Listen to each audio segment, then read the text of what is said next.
had not seen my old friend in almost 12 years when his name showed up on my phone. I did not save his number anymore.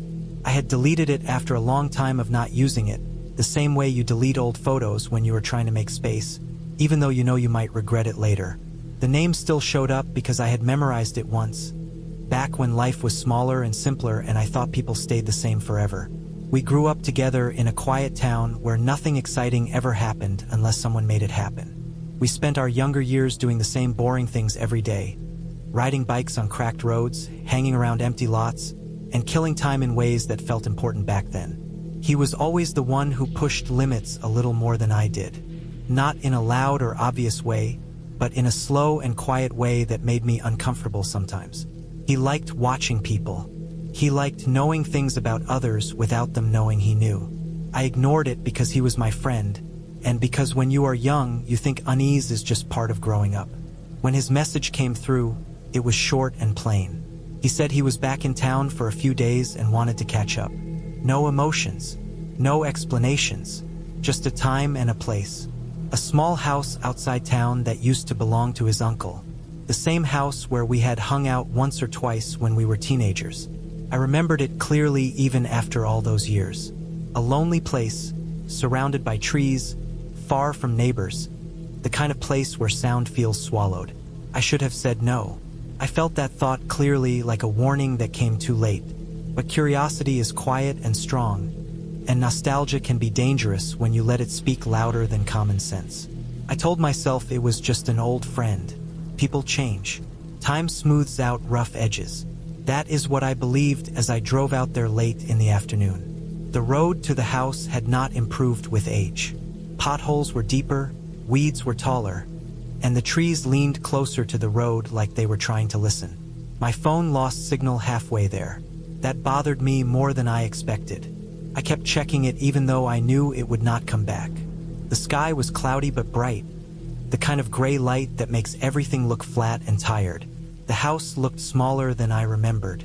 Old paint peeling off the walls, porch boards bending slightly under their own weight, windows dark and dusty, no car in sight. For a moment, I thought I might be early, or maybe he had changed his mind. Then I noticed the back door was open just a little. Not wide enough to look welcoming, just enough to notice. I stepped inside without calling out. The air smelled old, like damp wood and dust that had been sitting too long. Every sound I made felt louder than it should have. My footsteps, my breathing, even the way my jacket brushed against my arms. The house was quiet in a way that felt intentional, like it was holding its breath. He was there, standing near the kitchen counter. Older, thinner, his face sharper in ways that made him harder to read. His eyes stayed on me longer than normal, like he was taking inventory. I noticed small things right away. His hands looked rougher. His clothes were clean but worn. He did not smile the way people usually do when they see someone after years apart. His expression stayed neutral, almost flat. We sat down at the old table, the same one that used to wobble back then. Still did. Time had not fixed that. I tried to relax. I told myself this was normal. Awkwardness happens when people reconnect after a long time. Still, my body did not listen. My shoulders stayed tight. My stomach felt hollow. He moved around the house slowly, deliberately, like he knew exactly where everything was even after all these years. I noticed things that did not belong. New locks on doors that never had them before. Heavy curtains pulled tight even though it was still daylight. A faint smell of cleaning chemicals under the dust, like someone had tried too hard to erase something. As time passed, the feeling in my chest got heavier. Not fear yet, but pressure. Like something was leaning against me from the inside. I kept catching him watching me when I thought he was busy with something else. When our eyes met, he did not look away quickly. He just held the look, calm and steady, until I felt the need to break it. The longer I stayed, the more I noticed how controlled everything felt. The way he walked, the way he stood, even the way he sat felt rehearsed. Nothing casual, nothing careless. It reminded me of how he used to be when we were younger, only now it felt sharper, more focused. At one point, I realized the sun had gone down without me noticing. The room felt darker, even with the lights on. Shadows settled into corners and stayed there. I checked my phone again out of habit. Still no signal. The battery was lower than I liked. That small detail made my heart beat faster. I started thinking about leaving. The thought came suddenly and strongly, like my body had finally decided something my mind was still arguing about. I stood up slowly, trying not to look nervous. That was when I noticed the front door was locked. I did not remember it being locked when I came in.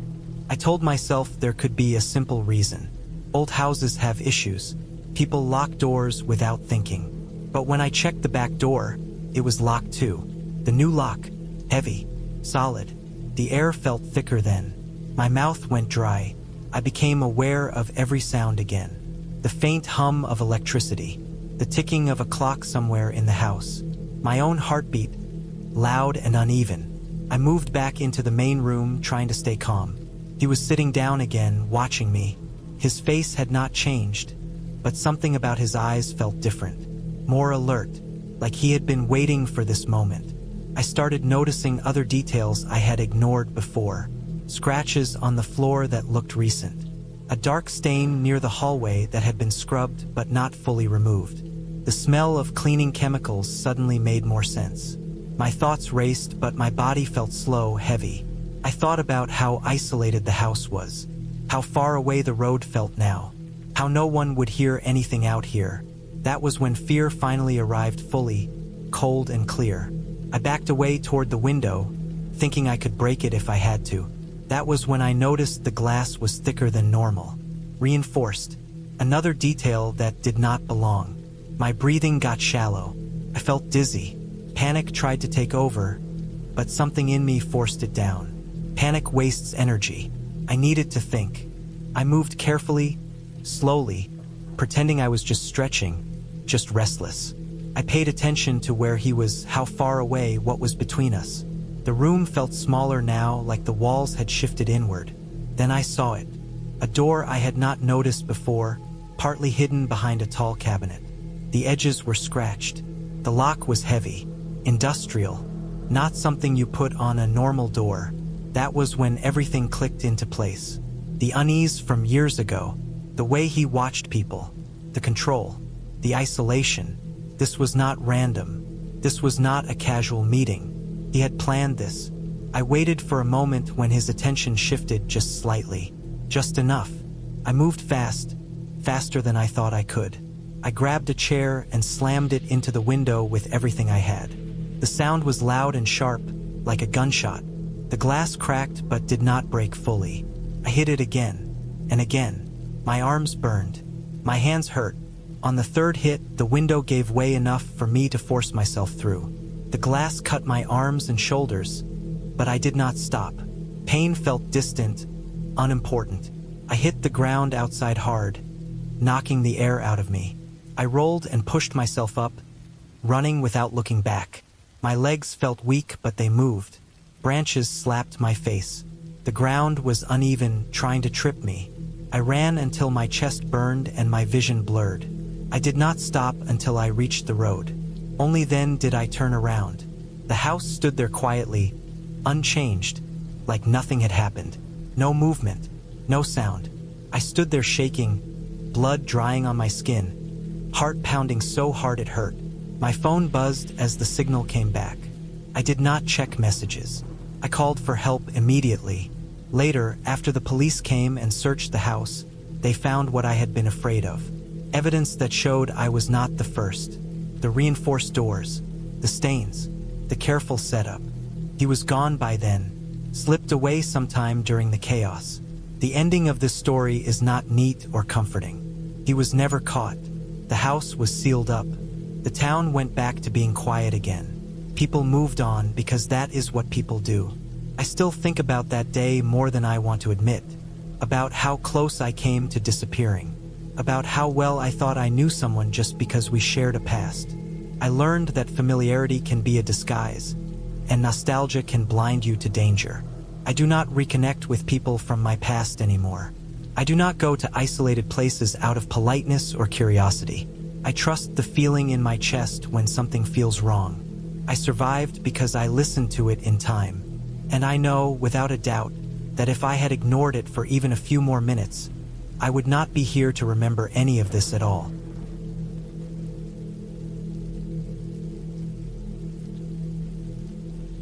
I had not thought about him in years. That is the part that scares me the most now. Not that I forgot him completely, but he had faded into the quiet background of my memory, like an old street I once walked every day and then never again. He was someone I grew up with, someone I trusted without thinking, someone who knew things about me that no one else ever did. We were close for a long time, closer than brothers at some points, and then life slowly pulled us apart without any big fight or reason. It just happened the way it happens with many people. Time passed, jobs changed, cities changed, people changed. When I finally thought about him again, it felt natural, almost harmless. That is what made everything worse. It started with a message request online. His name showed up, the same name I remembered, the same face but older, heavier, tired in a way I could not explain. I stared at the screen longer than I should have. My first feeling was not fear. It was curiosity mixed with nostalgia. I remembered long nights, dumb plans, walking around with no money, laughing at nothing, thinking the world was open and simple. I remembered trusting him without question. I accepted the request. We did not talk much at first. There were no long conversations, no deep catching up. Just short updates, normal life things. Work, stress, being tired all the time. He said he was living alone now, far from where we grew up. I said the same. Nothing felt strange. Nothing felt wrong. After a few weeks, he told me he was coming back to the area for a short time. Just visiting. He said it would be good to see a familiar face. I told myself it was normal. People reconnect all the time. Old friends meet again after years. Nothing about it felt dangerous. Looking back now, I realize how many small warning signs I ignored. Not because they were big, but because they were subtle. He never talked about anyone else in his life. No coworkers, no friends, no family, just empty space where people should have been. At the time, I explained it away. Some people are private. Some people drift away from others.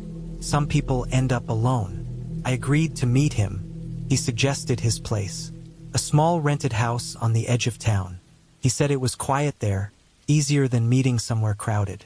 I agreed without much thought. I told myself I knew him. I told myself I had grown up with him. I told myself he was not a stranger. That was my first big mistake. The day I went to his place, the weather was dull and heavy. Not stormy, just gray. The kind of day where the air feels thick and time moves slowly. I remember the drive clearly. The roads got narrower the farther I went. Houses spread out more. Streetlights became fewer. The neighborhood looked unfinished, like it had been forgotten halfway through being built. His house sat at the end of a short road. No fence, no yard really, just dirt, patches of dead grass, and tire marks. The house itself was small and old, with paint that had peeled away over the years. The windows were dark even though it was daytime. When I parked, I felt a slight hesitation. Not fear exactly, more like discomfort. The kind you feel when something is off but you cannot explain why. I almost laughed at myself for it. I told myself I was overthinking. I went inside. The smell hit me first. Not rotten, not strong enough to make me step back, but stale, like air that had not moved in a long time. The house was dim even with the lights on. Furniture was sparse. A couch, a table, a few chairs. Everything looked used but not cared for. Dust sat in corners. The walls were bare. He looked different in person, older than his pictures. His movements were slower. His eyes did not quite match his face. They stayed on me longer than they should have. Again, I ignored it. We sat. Time passed. It is hard to explain how long because it felt stretched and compressed at the same time. Nothing dramatic happened at first. Just being there felt heavy. The house was quiet in a way that made small sounds stand out. The hum of electricity, the faint creaking of wood, my own breathing. I noticed things slowly. Stacks of boxes in one room, all taped shut. Scratches on the inside of one door, thin lines at different heights. A lock on a room that did not look like it belonged inside a normal house. Each thing on its own meant nothing. Together, they created a picture I did not want to see. I started feeling like I was being watched, even though there was no one else there. I felt aware of my body in a way I had not felt before. The way I sat, the way I moved, the way my hands rested. At some point, I realized I wanted to leave. That realization did not come with panic. Came quietly, a simple thought. I should go. I have been here long enough. That should have been easy. I could stand up, walk out, get in my car and leave. But I did not. Something kept me sitting there longer than I wanted. A sense of obligation, guilt, the idea that leaving would be rude, that it would hurt his feelings, that it would be awkward. These thoughts felt louder than they should have been. When I finally stood up, my legs felt weak. Not shaking, just heavy. I said I needed to go. The moment stretched. He did not move right away. His eyes stayed on me, calm, steady, unreadable. I noticed then how close I was to the locked room. I noticed how the front door felt farther away than it should have been. The fear finally arrived, slow and cold. He moved, and my body reacted before my mind did. My heart started pounding hard enough that I could hear it. My mouth felt dry. I was suddenly aware that no one knew where I was. No one was coming. No one would hear anything. What followed is hard to describe without turning it into something dramatic. But the truth is worse because it was quiet and real. He tried to stop me from leaving. Not violently at first, just blocking the way, standing too close, making it clear I was not in control of the situation anymore. I remember thinking about how well I knew him, how many years I had trusted him, how wrong I had been. I managed to get past him. I do not remember exactly how. Adrenaline erased details. I remember the door, the handle, the sudden rush of outside air. I remember running without looking back. I remember my hands shaking so badly that it took me several tries to start my car. I drove away fast, too fast. My chest hurt, my vision tunneled. I did not stop until I was far away, surrounded by people, noise, lights. For a long time, I told myself I had overreacted, that nothing truly bad had happened, that I had just felt uncomfortable and panicked. I tried to minimize it so I could sleep at night. Then weeks later, I saw his name in the news. The article was short, no details that mattered to most people. He had been arrested, charges related to kidnapping and long-term confinement. The location was his house, the same house I had been in, the same locked room.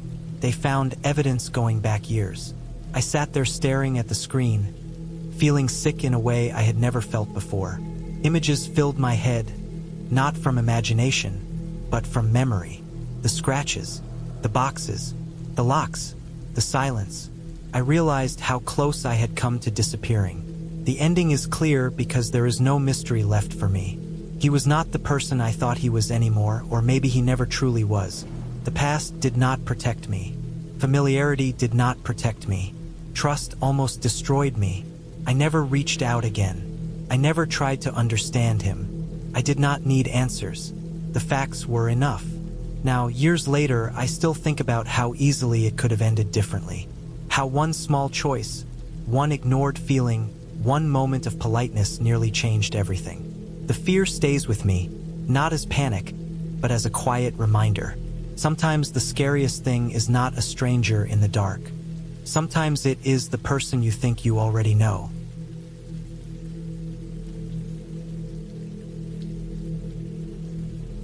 I had not thought about him in years, not in any serious way.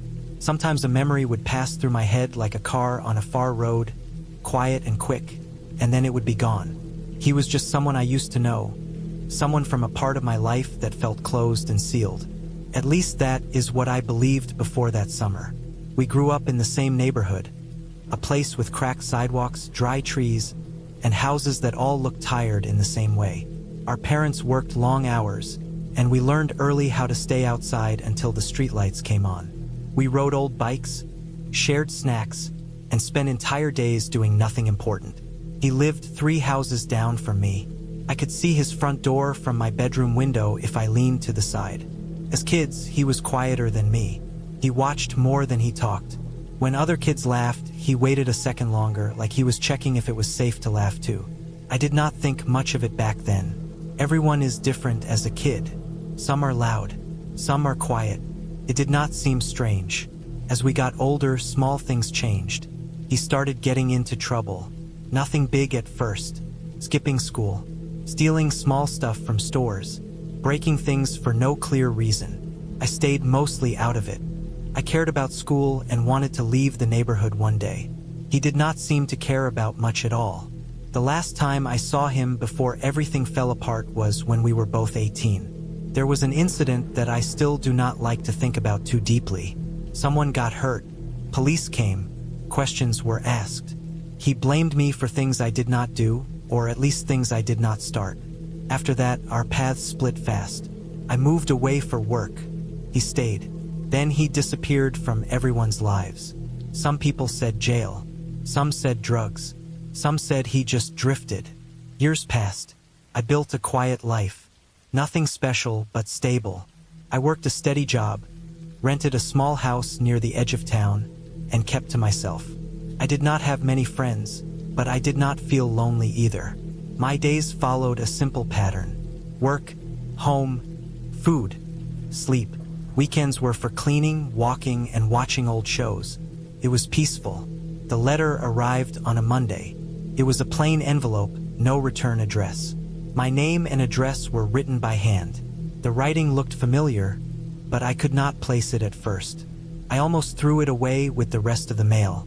Bills and ads filled most of my mailbox, and I had learned to ignore anything that did not look official. I opened it while standing in my kitchen. Inside was a single piece of lined paper. No greeting, no apology, just a few sentences written in the same careful hand. He said he was back in town. He said he wanted to see me. He said there were things he needed to settle before moving on.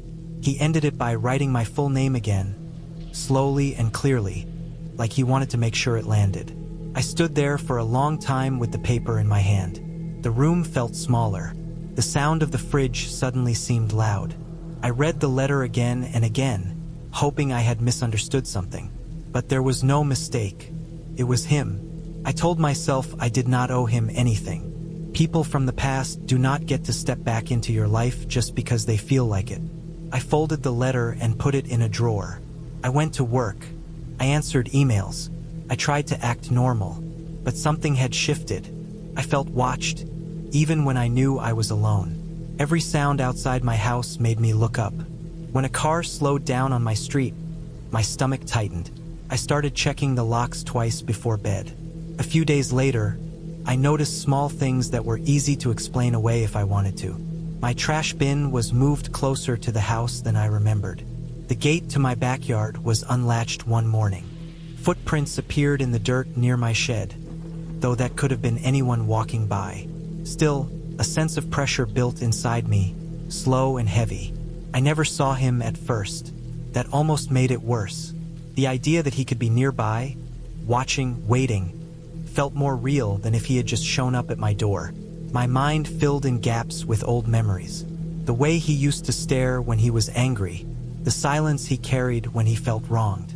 One evening, after work, I found another letter taped to my door. This one was shorter. He wrote that he did not want trouble. He wrote that he just wanted closure. He wrote that ignoring him would not make things better. There was no threat in the words, but the message felt heavy, like a hand resting on my shoulder, not squeezing yet, but ready. I did not sleep much that night. I lay in bed listening to every sound. The wind through the trees sounded like footsteps. The house creaked in ways it never had before. When morning came, I felt tired and hollow. Over the next week, the signs became harder to ignore. My car door was open one morning, though I was sure I had locked it. Nothing was taken, but the glove box had been opened and closed again. Another letter appeared, this one left on my windshield at work. He wrote that he remembered everything. He wrote that the past does not disappear just because time passes. I felt trapped between fear and anger. Part of me wanted to call the police, but what would I say? An old friend is sending letters. Someone opened my car. There was no clear crime, no direct threat. Another part of me wanted to confront him, to get it over with. But I knew how unpredictable he could be. I knew how easily things could turn bad. I started changing my routine. I left work at different times. I parked in different spots. I avoided places we used to go together. None of it helped. The letters kept coming. Always calm, always careful, always reminding me that he knew where I was. One afternoon, I came home to find my front door unlocked. I stood on the porch for a long time before going inside. The house looked the same. Nothing broken, nothing missing, but the air felt wrong, like someone had been there recently. On my kitchen table was a photograph. It was old, faded at the edges. It showed us as teenagers, sitting on the curb in front of his house. I did not remember anyone taking that picture. Seeing it there made my hands shake. That night, I accepted what I had been avoiding. He was not going to stop, not on his own. He wanted something, and until he got it, this would continue. The question was what he wanted and how far he was willing to go. The next letter answered part of that. He wrote that he wanted me to come back to the neighborhood. Just once. He wrote that there was a place he wanted me to see. A place where everything started to go wrong. He wrote that after that, we could both move on. I knew the place he meant without him naming it. An old, abandoned house near the edge of the neighborhood. We used to hang out there as kids. It was where the incident happened all those years ago. The place I had tried hardest to forget. I spent 2 days thinking about it. My fear slowly turned into a cold, steady resolve. Running had not helped. Ignoring him had not helped. If I wanted this to end, I would have to face it. I told no one where I was going. I took a day off work and drove back to the neighborhood early in the morning. Everything looked smaller than I remembered. The houses, the streets, even the old trees seemed less impressive. Time had worn them down just like it had worn us down. I parked a few blocks away and walked the rest of the distance. The abandoned house still stood, though it leaned more now, like it was tired of standing. Boards covered most of the windows. The yard was overgrown with weeds and trash. I walked around the house slowly, listening. My heart pounded so hard I could feel it in my throat. I did not call out. I did not want to announce myself. I just waited. I sensed him before I saw him. A movement behind the house. A shift in the air. When he stepped into view, he looked older, thinner, harder. His eyes were the same though. Sharp, focused. He did not speak. Neither did I. We stood there in silence, the weight of years pressing down between us. I could feel his anger like heat. I could feel his need for control. He led the way inside the house. The floor creaked under our weight. Dust filled the air. Sunlight pushed through cracks in the boards, lighting up particles that floated and spun. We went to the back room, the room where everything had changed, the room where someone got hurt and blame had been placed. Standing there again made my chest tighten. He showed me things he had kept, old objects, pieces of the past he could not let go of. He had built his entire identity around that moment, around the idea that he had been wronged and that I had escaped consequences. In that space, I finally understood. This was not about an apology or closure. This was about control, about forcing me to carry the same weight he had been carrying all these years. Something in me snapped, not into anger, but into clarity. I saw him not as the shadow from my past, but as a broken man trapped by his own memories. I also saw the danger clearly. He had planned this moment. He had brought me here for a reason. When he moved closer, I did not wait. I backed away, using the space I had watched so carefully. He reached out, not fast, but certain. That certainty scared me more than speed. I ran. The house seemed to fight me as I moved through it. Loose boards, low doorways. My foot caught and I almost fell, but adrenaline kept me moving. I burst out the front door and into the yard. I did not look back until I reached my car. He was standing at the edge of the yard, watching. Not chasing, just watching. That image burned into my mind. I drove straight to the police station. I told them everything. The letters, the break-ins, the meeting. I showed them the photographs I had taken of the letters, the door, the car. It was enough this time. Enough to act. They found him later that day near the abandoned house. He did not resist. When they searched him, they found more letters, notes, a list of dates and times, my schedule. In the weeks that followed, life slowly returned to normal. The locks were changed. The house felt like mine again. The letters stopped. I learned later that he had been living nearby for months, planning, watching, feeding his anger. The past had consumed him completely. The ending was not dramatic. There was no final confrontation, no big moment of justice. Just paperwork, court dates, and a quiet sentence handed down by a judge. What stayed with me was the understanding that some people never leave the past.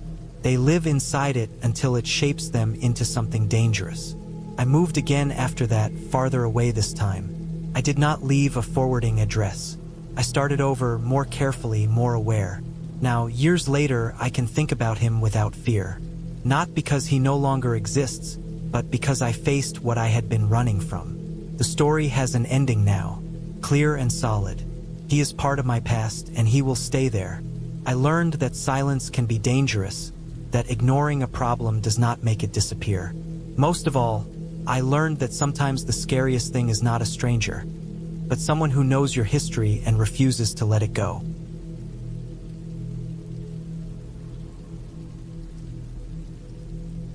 I had not thought about him in years. That is the truth I keep coming back to when I try to explain why I agreed to meet him again. It was not curiosity or excitement. It was more like a loose memory brushing past me. Something old and dull that did not feel dangerous. We grew up together. We were close when we were young. Life moved on, and he became a name I sometimes saw in my head without feeling anything strong. When he reached out again, it felt normal, almost boring, like finding an old shirt in the back of a closet. We grew up in the same small town, the kind of place where nothing ever really changes, and everyone knows the shape of everyone else's life. Our houses were 3 streets apart. We rode the same bus, sat in the same classrooms, played in the same empty lots. I spent more time at his house than my own for a few years. His parents were quiet people who worked long hours. Mine were always around.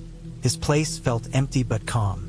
I liked that when I was young. As kids, he was not strange. That part matters. People always expect a warning sign when something bad happens later. They want a moment they can point to and say it was obvious. There was nothing obvious. He was quiet, a little more serious than other kids, but not in a scary way.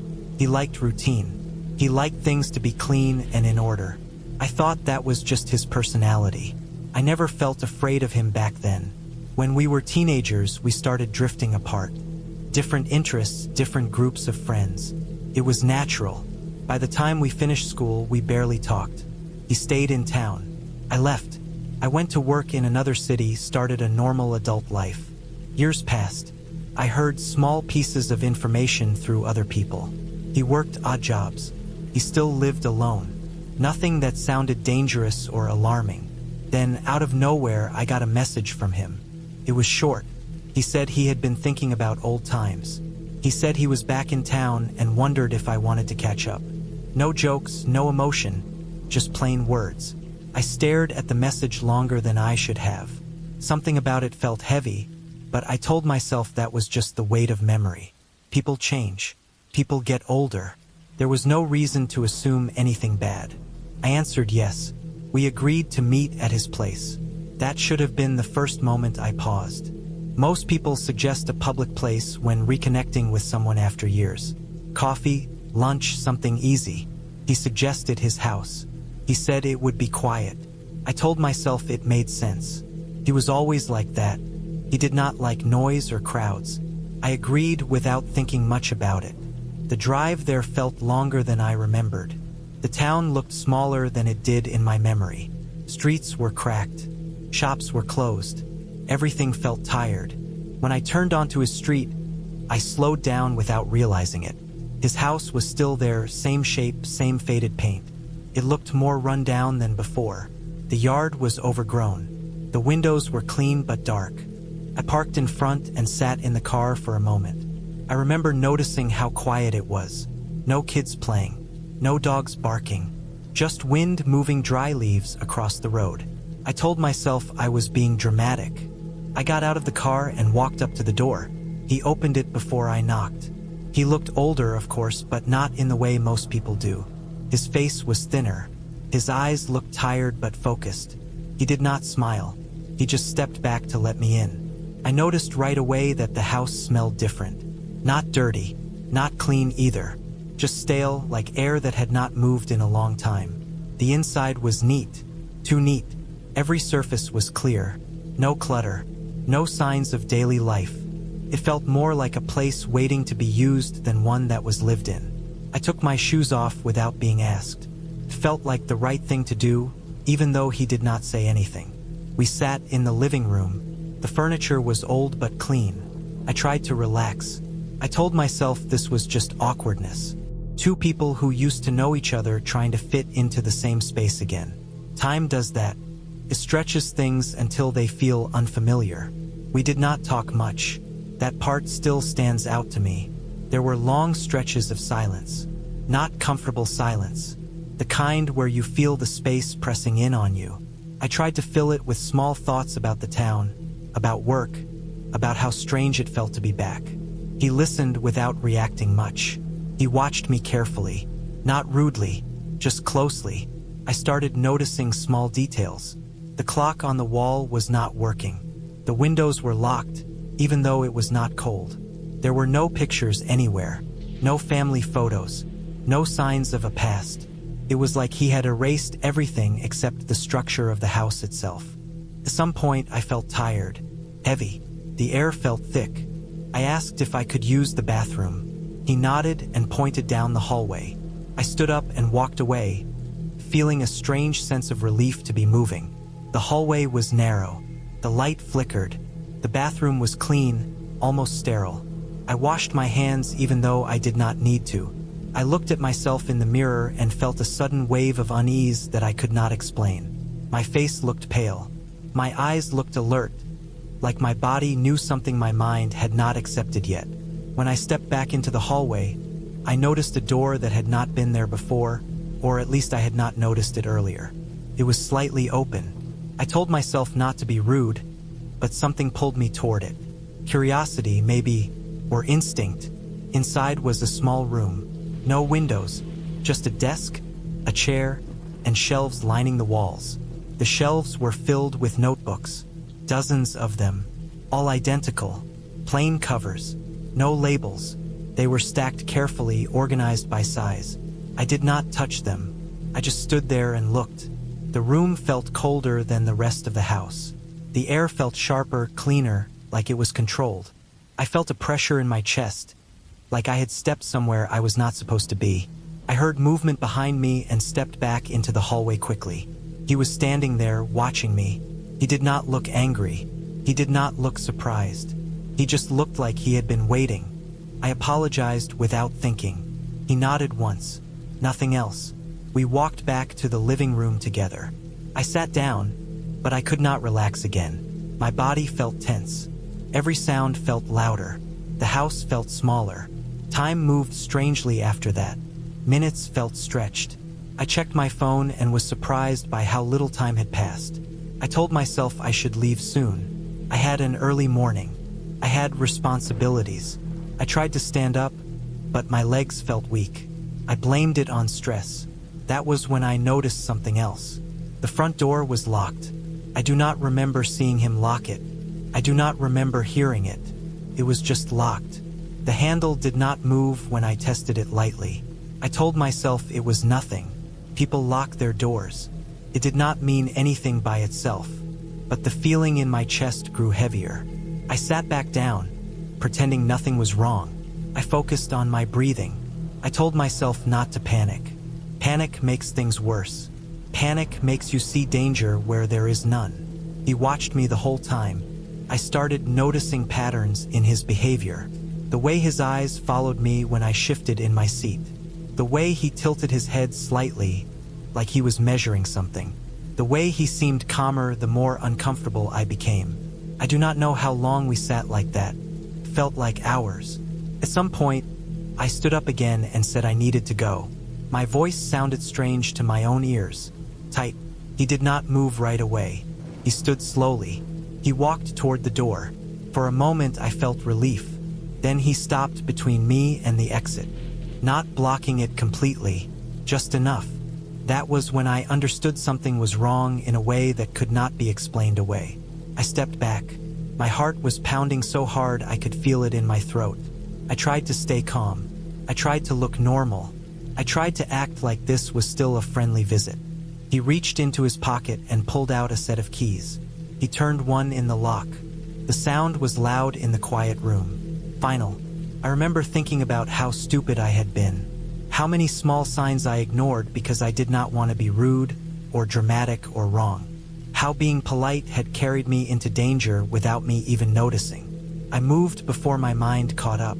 I stepped to the side, pushing past him harder than I meant to. He stumbled, surprised. That moment of surprise saved me. I ran down the hallway. My feet slipped on the smooth floor. I slammed into a door and realized it was locked. Another door. Locked. Another. Locked. Panic took over then. Real panic. My chest burned. My vision narrowed. I could hear my own breathing, loud and uneven. I turned and saw him at the end of the hallway. He was not running. He was walking, calm, certain. I thought of the small room, the notebooks. I thought of how organized everything was, how controlled, how planned. I found a window at the end of the hall. It was locked, but the glass looked old, weak. I grabbed a chair and smashed it. The sound was sharp and violent. Glass exploded inward. I did not care about the cuts. I climbed through, tearing my clothes, scraping my skin. I landed outside hard. Pain shot through my legs. I got up anyway. I ran. I did not look back until I reached my car. My hands shook so badly I could barely get the keys in. I started the engine and drove away without thinking about speed or direction. I did not stop until I was far from the town. I pulled over and vomited on the side of the road. My body shook uncontrollably. My hands were bleeding. My clothes were torn. I sat there until my breathing slowed. I went straight to the police. I told them everything. They listened. They took notes. They went to the house. He was gone. The house was empty. No furniture. No notebooks. No signs anyone had lived there in years. The neighbors said they had not seen anyone there in a long time. Some said the house had been abandoned. There was no proof. I went home with bandages on my hands and questions in my head that never fully went away. I checked locks more often. I stopped trusting easy explanations. I paid attention to discomfort instead of pushing it down. Months later, I heard through the same quiet channels that someone matching his description had been arrested in another town. Kidnapping, holding people against their will, keeping detailed records, notebooks. He never mentioned my name. The police never contacted me again. There was nothing tying my experience to him officially. But I know what I saw. I know what I felt. Sometimes I think about how close I came to becoming another blank space in someone else's story. Another notebook on a shelf. Another organized detail in a quiet house. I do not reconnect with old friends anymore. Not because I think everyone is dangerous, but because I learned how little we really know about the people we think we remember. Time changes things. Silence hides things. And sometimes the past is not something waiting to be revisited, but something that should stay exactly where it is. That ending is clear to me now. I survived because I stopped being polite, because I listened to fear when it finally screamed loud enough, because I ran, and because I never went back.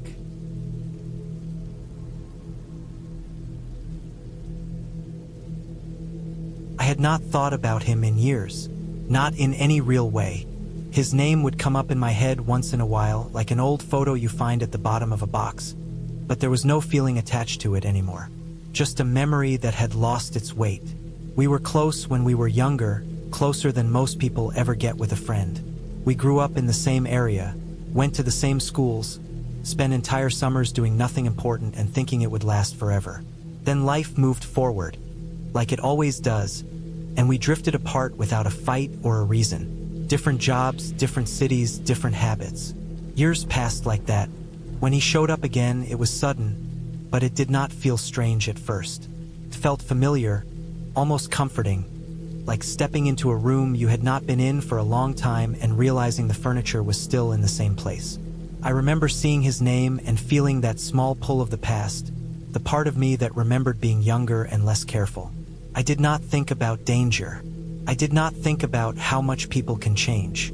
I only thought about how long it had been and how strange it was that someone from that part of my life had found his way back. He looked older when I finally saw him in person, but not in a way that surprised me. We were both older. His face had more lines, his eyes looked more tired, and his body looked heavier, like he carried something invisible with him. I noticed small things that felt off, but I ignored them. The way his movements were stiff, like he was always ready to react. The way he looked around too much, even in calm places. The way his smile did not fully reach his eyes. I told myself that life does that to people. Stress, work, problems. It did not seem like something worth thinking about. He had moved back into the area, at least that is what I believed at the time. He said he needed a place to stay for a bit while he sorted things out. I had space and I had history with him. That felt like enough of a reason. I did not tell many people about it. It felt personal, like reopening a chapter that belonged only to us. The first few days were quiet. Too quiet, maybe. He kept to himself a lot. He slept late, stayed up later, and left the place at odd hours. I did not know where he went. I did not ask. I told myself it was not my business.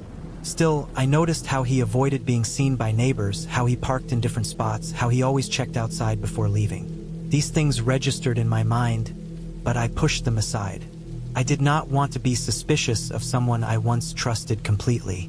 I started noticing changes in my own routine because of him. I became more aware of sounds at night. The way the floor creaked when someone walked across it. The way doors opened and closed slowly. I would wake up and realize he was standing in the kitchen in the dark, not doing anything, just there. I never heard him come in. I never heard him move. The place felt different with him in it, like the air had thickened. I began to feel watched in my own home. Not in a dramatic way, not like a movie. It was subtle. The feeling that someone knew where I was at all times. The feeling that my movements were being tracked without me noticing how. I would leave a room and later realize that something had been moved slightly. A chair shifted, an object placed at a different angle. Small things that could be accidents but happened too often to ignore. One night I could not sleep. I lay there staring at the ceiling, listening to the slow rhythm of the place. I heard him moving around again, quiet and careful. I stayed still, pretending to sleep. The footsteps stopped outside my door. I felt the pause, the waiting. Then the footsteps moved away. My heart did not slow down for a long time after that. The next day, I noticed one of my drawers had been opened. Nothing was missing, at least nothing obvious. But it bothered me more than if something had been taken. It meant he had gone through my things. It meant he felt comfortable doing it. I started locking my door after that, even during the day. I told myself it was just a precaution. As the days passed, small strange things kept adding up. I would come home and smell something sharp and metallic in the air, like old tools or rust. I would find dirt on the floor that did not belong there. I would hear him washing his hands for a long time, over and over again. The water would run until it went cold. I started paying closer attention to him when he did not think I was looking. His hands had small cuts on them that never seemed to heal. His clothes sometimes had dark stains that looked old, like they had been washed many times but never fully came clean. His eyes were always alert, always scanning, always measuring. This was not the person I remembered. This was someone else wearing his face. One evening, while he was out, I found something that changed everything. It was not hidden well, like he did not expect anyone to look. A bag tucked behind some old boxes. Inside were things that did not belong to me and did not make sense together. Items that felt personal. Things that had clearly been taken from different places, different people. Some of them looked recent. Some of them looked old. All of them felt wrong. My stomach dropped when I realized what I was looking at. This was not a misunderstanding. This was not stress or bad habits. This was something darker, something that had grown quietly over time. The pieces in my mind finally lined up. and the picture they formed was clear enough to scare me in a way I had never felt before. I put everything back exactly the way I found it. I did not want him to know I had seen it. I acted normal when he returned. I forced myself to breathe slow, to move slow, to keep my face neutral. Inside, I was already planning how to get out of this situation without setting him off. Leaving right away did not feel safe. Staying did not feel safe either. Every option felt dangerous. I realized how trapped I was, how much control he had just by being inside my space. I started sleeping with my door locked and a heavy piece of furniture pushed against it. I barely slept at all. The tension kept building. Felt like the air before a storm that never breaks. He became more restless. His movements became sharper, more sudden. He watched me more openly now, like he no longer cared if I noticed. The feeling in my chest was constant, tight and heavy. The night everything came to a head started like any other. Quiet, still, too calm. I was lying in bed when I heard him moving again, slower than usual. The footsteps stopped outside my door. This time there was no pretending. The handle moved. It stopped. Then it moved again, harder. The door held. I did not make a sound. I did not move. I stayed as still as I could, listening to my own heartbeat. The pressure on the door lasted a long time. Long enough that my muscles started to shake. Then it stopped. The footsteps moved away. I waited. I did not know how long. When I finally moved, my whole body felt weak. I knew I could not stay another night. I knew that whatever line he had not crossed yet was getting closer. Early in the morning, when the place was quiet and still, I left. I took only what I could carry quickly. I did not leave a note. I did not explain. I went somewhere he would not expect me to go, somewhere he did not know about. I stayed there, watching my surroundings, jumping at every sound. Later, I learned more than I ever wanted to know. About the things he had been involved in. About the patterns that matched what I had seen. About how close I had been to becoming part of something permanent and violent. The realization hit me in waves, each one heavier than the last. The ending of this story is clear, even if it still feels unreal to me. I survived because I paid attention even when I tried not to. I survived because I trusted the fear that told me something was wrong, even when my memories wanted to protect him. I never saw him again after that. I never want to. Sometimes I still think about how easily things could have gone differently. How trusting the wrong version of the past nearly cost me everything. I learned that knowing someone once does not mean you know who they are now. People change in ways you cannot always see until it is too late. That is the part that stays with me. Not the fear itself, but how quiet it was, how slow it moved, how it wore the face of someone I once trusted with my life.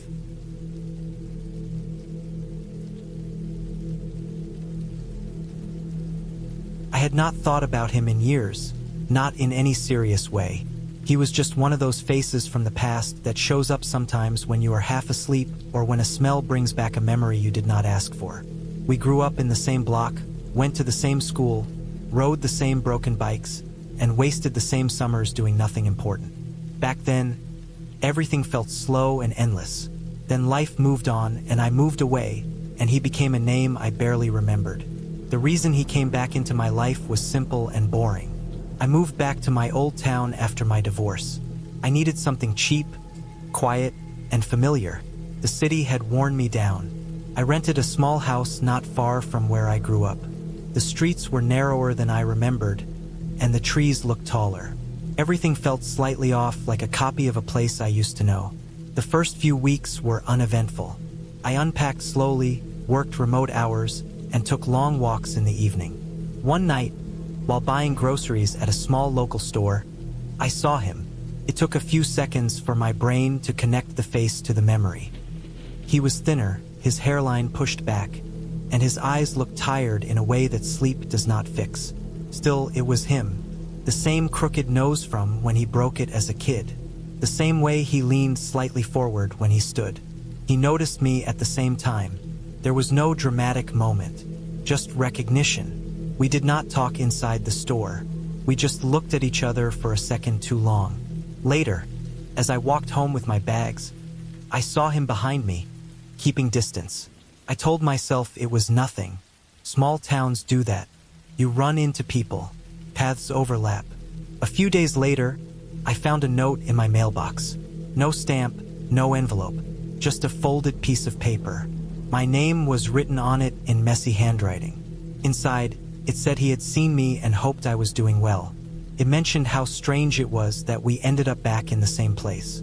There was no phone number, no address, just his name at the bottom. I did not feel scared then, just curious and slightly uneasy in a way I could not explain. I put the note on the kitchen counter and forgot about it for the rest of the day. That night, I dreamed about our old street, but it was empty and silent, like everyone had left in a hurry.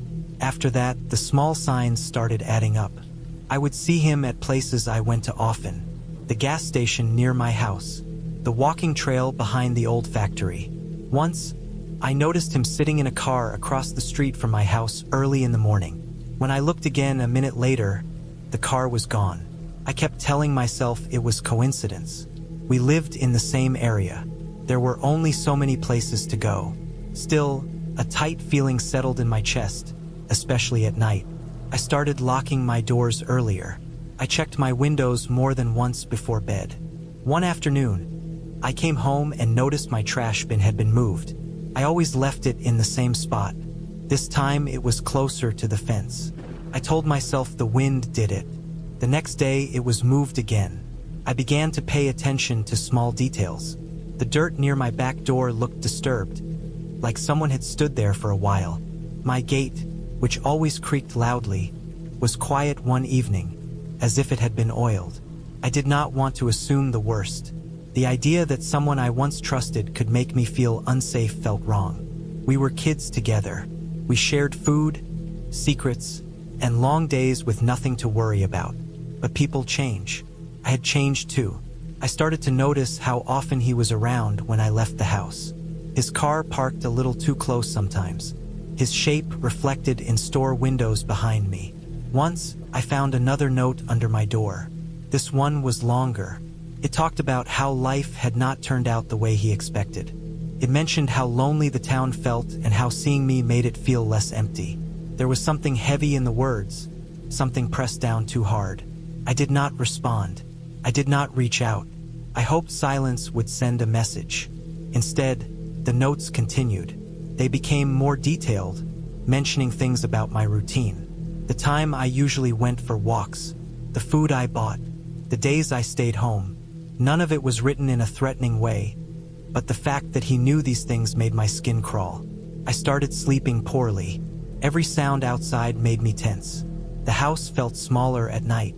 Shadows stretched longer than they should. I kept a light on in the hallway until morning. One evening, after a long walk meant to clear my head, I found my back door unlocked. I was sure I had locked it. Nothing inside was missing. Nothing was moved. That made it worse. I stood there for a long time, listening to the hum of the refrigerator, trying to convince myself I was overreacting. That night, I barely slept. When morning came, I noticed footprints in the dirt near the back of the house. They were clear, deep, and not mine. They faced the door. I knew then that this was real. This was not just nerves or imagination. Someone had been there. Someone had watched my house in the dark. I considered calling the police, but I had nothing solid. Notes, coincidences, footprints that could belong to anyone. I did not want to sound paranoid. I told myself to be careful and alert. The next note came 2 days later. It was waiting on my kitchen table when I came home from work. I froze when I saw it. The windows were closed. The doors were locked when I left. The note talked about how he remembered being inside my old house as a kid and how this one felt similar. It said he felt close to me again, like old times. I checked every room, every closet, under the bed. Nothing. The house was empty, but it no longer felt like mine. That night, I packed a bag and stayed at a cheap motel on the edge of town. I did not sleep much there either, but at least I felt less trapped. In the morning, I went to the police station. I brought the notes. I explained everything carefully, sticking to facts. They listened, wrote things down, and told me they would look into it. They said to call immediately if I felt unsafe. When I returned home later that day, the house felt different. Heavy, like it was holding its breath. I noticed a faint smell that was not there before, something stale and human. In the bathroom, one of the towels I never used was damp. I did not stay long. I grabbed more clothes and left again. That night, I received an email from an address I did not recognize. It was him. He wrote about how hurt he felt that I went to the police. He said he only wanted to protect me, that the town was not safe, that people changed and disappeared. He wrote about how he watched over me the same way he used to watch out for me when we were kids. The words felt wrong, twisted, like he had built a story in his head where his actions made sense. The police contacted me the next day. They said they had spoken to him. He denied entering my house. He admitted to leaving notes but said they were friendly and misunderstood. They told him to stay away from me. They suggested I change my locks and install cameras. I did everything they said. New locks, simple cameras inside and outside. I stayed alert. For a while, things went quiet. No notes, no sightings. I started to relax, just a little. Then one night, my phone buzzed with a camera alert. Movement detected in the backyard. I opened the feed and saw him standing near the fence, barely moving.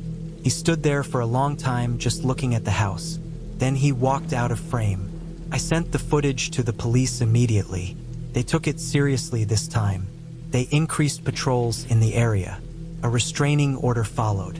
I felt some relief, but fear still sat deep inside me. A week later, I was woken up by a loud noise, the sound of glass breaking.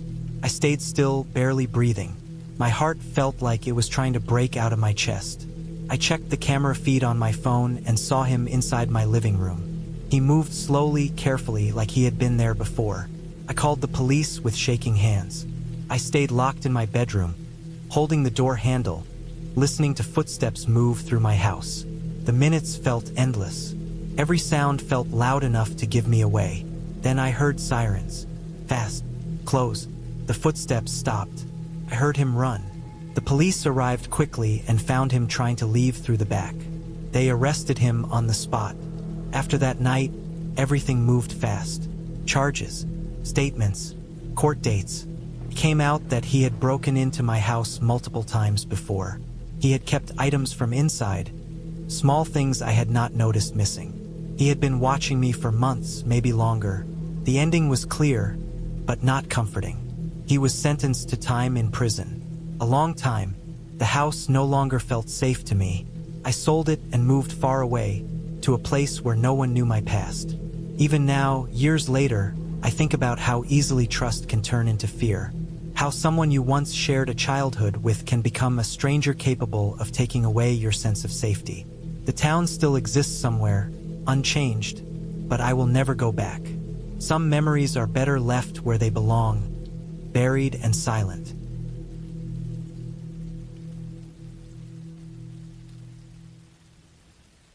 I had not thought about him in years, not in any serious way. His name still sat somewhere in my memory like an old tool left at the bottom of a drawer. Something I knew was there but never needed to touch again. We grew up together in the same town, went to the same schools, walked the same cracked sidewalks, and shared the kind of childhood that feels small when you are living it but heavy when you look back later. He lived 3 streets away from me, close enough that our lives crossed naturally, without effort. We were not best friends in the movie sense, but we were close enough that people expected us to stay in each other's lives. As we got older, things changed in quiet ways. He stopped showing up to school some days. His house started to look more run down. His parents disappeared from the picture without any clear explanation. I noticed small things first, like the way he smelled sometimes, like old clothes and stale air, or how he stared too long at nothing. When we graduated, he drifted out of my life without a dramatic moment. There was no fight, no goodbye, just distance and then silence. Years passed. I moved away, worked different jobs, lived in different places, and slowly became someone else. I had responsibilities, bills, routines. The past felt sealed off like a finished chapter. That was why it felt strange when I saw his name appear on my phone late one night. I had not saved his number, but I recognized it immediately. the way you recognize handwriting even after decades. I did not feel excited. I felt a slow, tight feeling in my stomach that I could not explain. It was not fear yet, just discomfort. I stared at the screen longer than I should have. Eventually, curiosity won. I answered without saying anything, letting the silence hang. The call disconnected almost immediately. No voicemail followed. That should have been the end of it, but it was not. Over the next few days, I noticed small disruptions in my routine. My phone would buzz with no notification. I would see a missed call with no timestamp. Once, I thought I saw someone standing across the street from my apartment when I got home late. But when I looked again, there was no one there. I told myself it was nothing. Stress does that to people. Old memories come back in strange ways. Then a package arrived. It was small, light, and wrapped in plain brown paper with no return address. My name was written on it in uneven block letters that looked forced, as if someone was trying very hard to keep their hands steady. Inside was a single object, a cheap plastic toy we used to play with as kids. I had not seen one in decades. It was scratched, faded, and cracked in one corner, exactly like the one he owned. I did not know how he found it or why he sent it. Holding it made my hands feel dirty, even though it was dry and clean. That night, I barely slept. I kept thinking about old moments I had not remembered in years. Times when he followed me without saying anything. Times when he showed up uninvited and did not leave. Times when I felt watched but could never prove it. At the time, I brushed it off as awkwardness. Now, those memories felt heavier, sharper, like they had edges I never noticed before. A week later, I received another call. This time, it rang longer. I did not answer. I let it stop on its own. A few minutes later, I received a text message. It contained only my childhood nickname, spelled exactly the way he used to spell it, wrong in a specific way no one else ever copied. My chest felt tight. I deleted the message, but that did not make it go away. I started checking my surroundings more carefully. I locked my door twice. I looked behind me when I walked home. I noticed unfamiliar cars parked near my building for long stretches of time. I told myself I was overreacting, but my body did not believe that lie. I began sleeping with the lights on. The next package arrived on a Sunday morning. This one was heavier. Inside was an old notebook. When I opened it, I recognized the handwriting immediately. Page after page was filled with dates, locations, and descriptions of events from our shared past. Not memories, but observations. Things he noticed about me, where I went, what I wore, who I spent time with. Some entries were from years ago, others were recent. My hands shook as I flipped through the pages. He had followed me after I moved away. Not all the time, but enough. He knew where I worked before I quit. He knew where I lived now. He knew my routines. The most recent entry described my apartment building in detail, including the broken light in the stairwell that I thought only I had noticed. That was the moment fear became real. I contacted the authorities and handed over everything. The calls, the packages, the notebook. They listened carefully and took it seriously, but there was a limit to what they could do without direct contact or threats.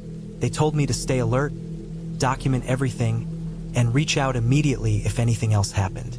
I nodded and thanked them, but I did not feel safer when I left. That night, I heard footsteps outside my door. They were slow and deliberate, stopping directly in front of my apartment. I held my breath and stood still. No knock came. The footsteps stayed there for a long time, long enough that my legs started to shake from standing still. Eventually, they moved away. I did not sleep at all. The next morning, I found something placed neatly in front of my door. It was a photo of us as teenagers, taken without my knowledge. I remembered the day clearly now. I had felt watched then too. I had laughed it off.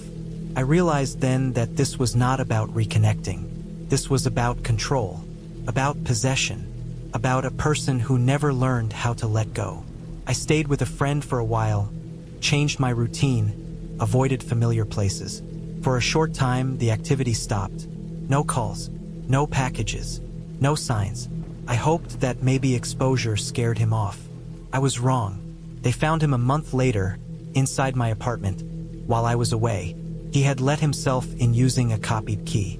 The place was untouched in obvious ways, but disturbed in subtle ones.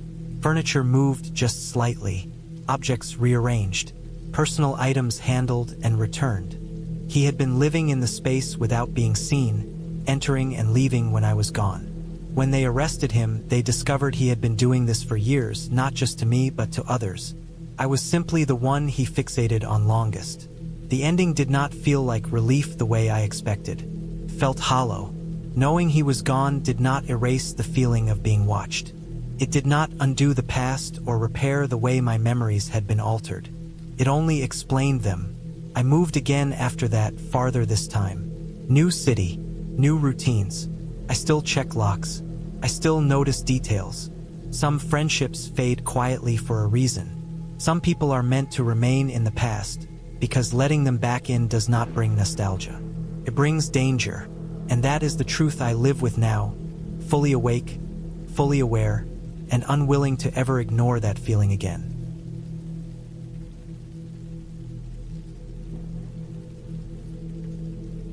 I had not thought about him in years before his name showed up again in my life. It happened in a quiet and normal way, which almost made it worse. I was cleaning old files on my computer late at night, going through folders I had copied from an old hard drive. Inside one folder was a picture from more than 10 years ago. It showed two younger versions of us standing near a river, both skinny, both tired, both trying to look tough. I remembered the day clearly, even though I had not thought about it in a long time.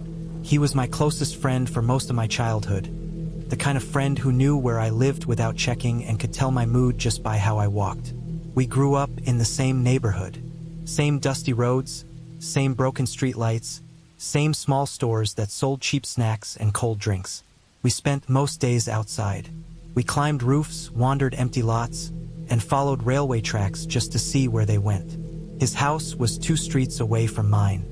I knew the cracks in his walls and the sound his gate made when it opened.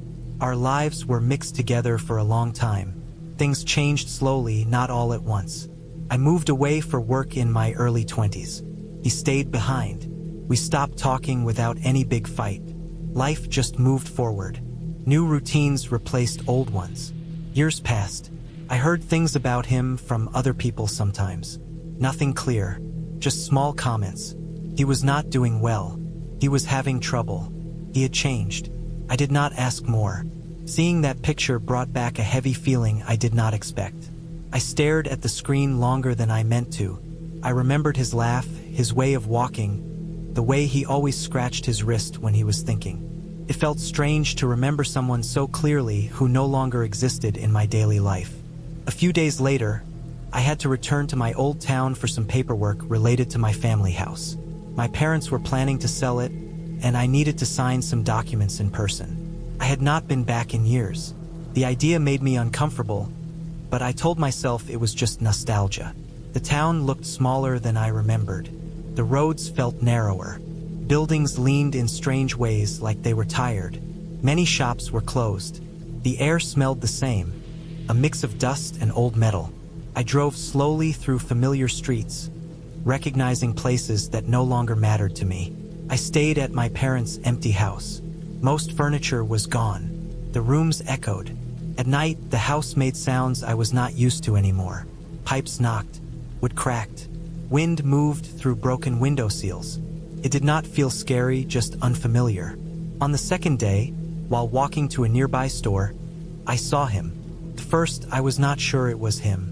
The man standing near the corner looked older than I expected. Thinner.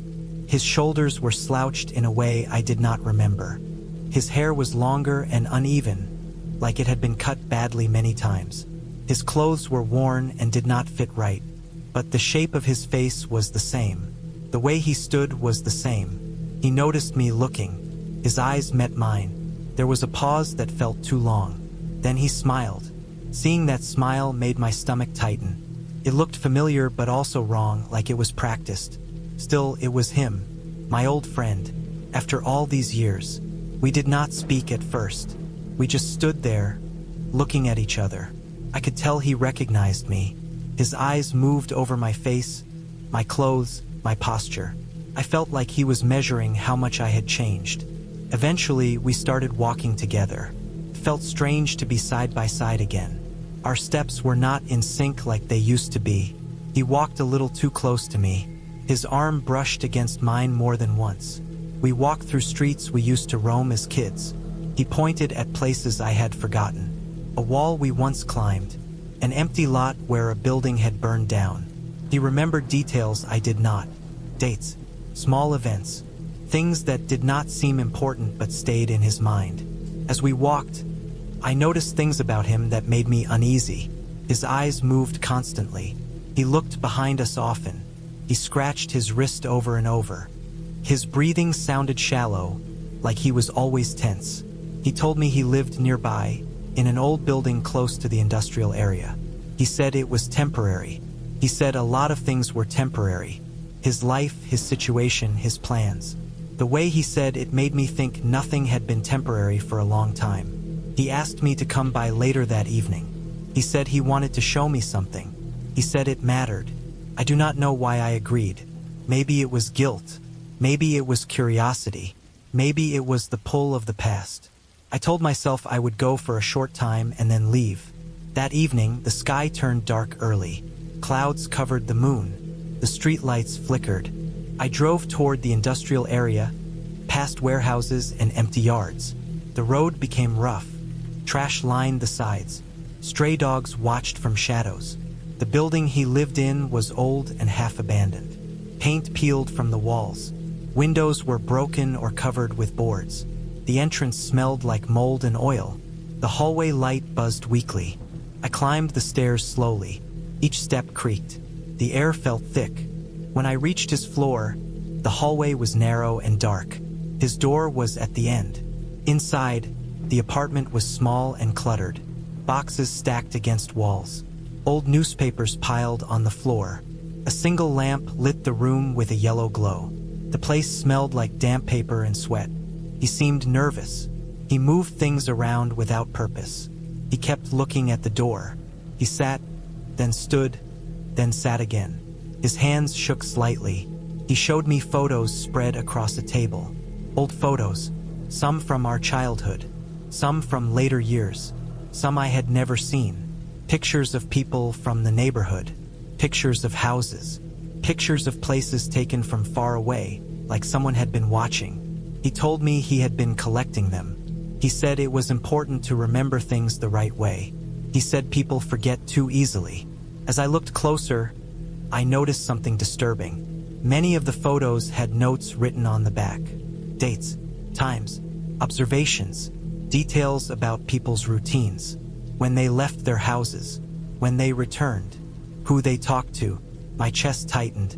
This was not nostalgia. This was something else. He talked about how people had wronged him, how they pretended nothing happened, how they moved on like it did not matter. He talked about small events from years ago as if they happened yesterday.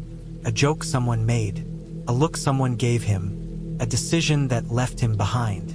The more he talked, the clearer it became that his life had stopped moving forward at some point. He was stuck, replaying the same memories, adding new layers to them, turning them into something heavier. I felt trapped in that room. The walls felt closer. The air felt warmer.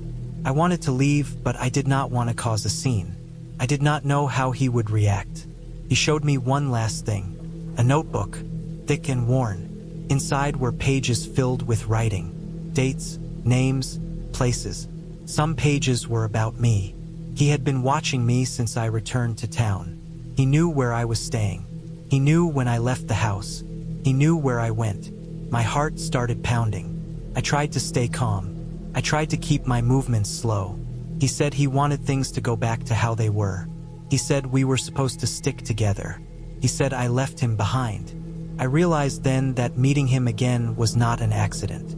Seeing him on the street was not random. He had been looking for me. I stood up slowly. I said I needed to leave. I said it was late. My voice felt tight.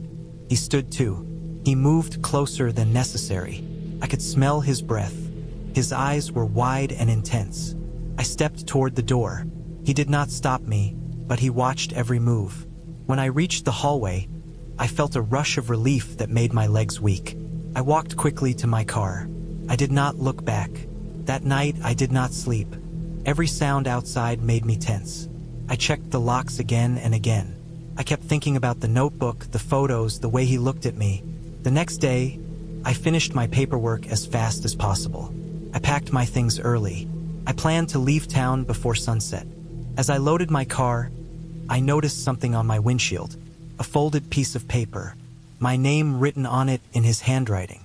Inside was a simple message. He knew I was leaving. He said it was fine. He said he understood. He said some things never really end. I left immediately. Weeks passed, then months. I returned to my normal life, but something had changed.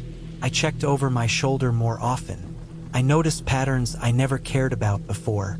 I became careful with my routines. I never heard from him again. I searched his name online once. There was a small article buried on a local site. He had been arrested after breaking into several homes in the industrial area. He had been living inside empty buildings. He had been watching people. The article was short. No details about what happened to him after. Knowing what I knew, I felt a strange mix of relief and sadness. The friend I grew up with was gone long before I saw him again. What remained was someone shaped by years of being stuck, watching life pass by without him. The ending of that story was clear to me. I walked away. I stayed away. I did not try to fix him or reconnect. Some doors, once opened again, show you exactly why they were closed in the first place. I still think about him sometimes, not with fear, but with a heavy understanding. We both grew up on the same streets, but we did not grow in the same direction. And when our paths crossed again, it was only long enough for me to see how far apart we truly were.